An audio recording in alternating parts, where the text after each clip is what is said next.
Sometimes, when you think you're in control of your secrets, you realize they're the ones controlling you. Lies and betrayal don't always explode. They unravel, quietly, until everything you thought was solid slips through your fingers. I lied. I cheated. And he just walked out. No yelling. No slamming doors. No dramatic scene. Just silence. And honestly, that silence hurt more than anything. He could have screamed at me, called me names, thrown something, anything, but he didn't. He just left. It started months ago. I had convinced myself that my relationship with Daniel was unshakable. We'd been together for 4 years, and I thought I had him completely figured out. I believed, arrogantly, that I could get away with anything because he loved me too much to ever leave. That kind of twisted confidence makes you reckless. I met Adam at work. He was dangerous in that magnetic way. Charming, smooth, and unpredictable. His smile felt like it could burn you if you stared too long. I told myself it was just harmless flirting. But the harmlessness disappeared the night. We stayed late finishing up a project, and I found myself kissing him without even thinking. That kiss turned into something more, something much worse. And suddenly, I wasn't the girl I thought I was. At first, I buried it, told myself it was a one-time mistake, something I could shove into a dark corner of my mind and carry on like nothing happened. But Adam didn't let me. He liked the thrill. He'd text me during dinner with Daniel, and I'd smile at my phone, pretend it was a friend or something innocent. It never was.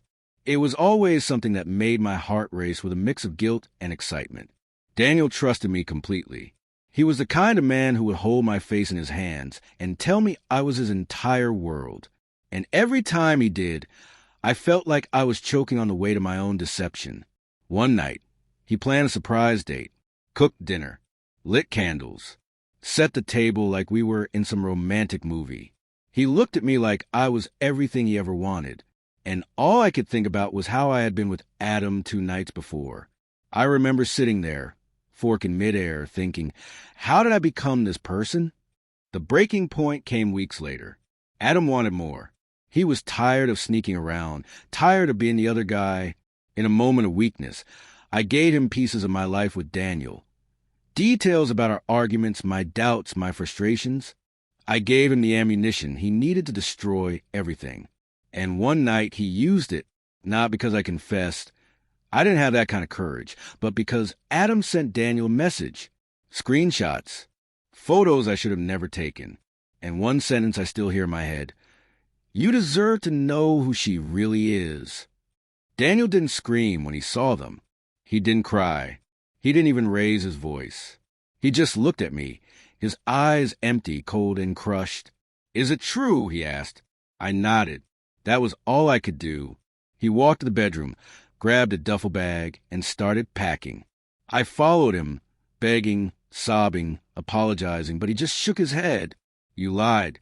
You cheated. And now there's nothing left to say. When he left, the silence swallowed me. I sat on the floor, surrounded by the wreckage of a life I destroyed with my own hands. The apartment felt like a museum of guilt. Every photo, every piece of furniture screamed at me, you did this. I couldn't sleep, couldn't eat. I replayed every moment, every kiss, every lie, over and over in my head. And the worst part was knowing I had no one to blame but myself. It wasn't one mistake that cost me Daniel. It was the lies I layered on top of it.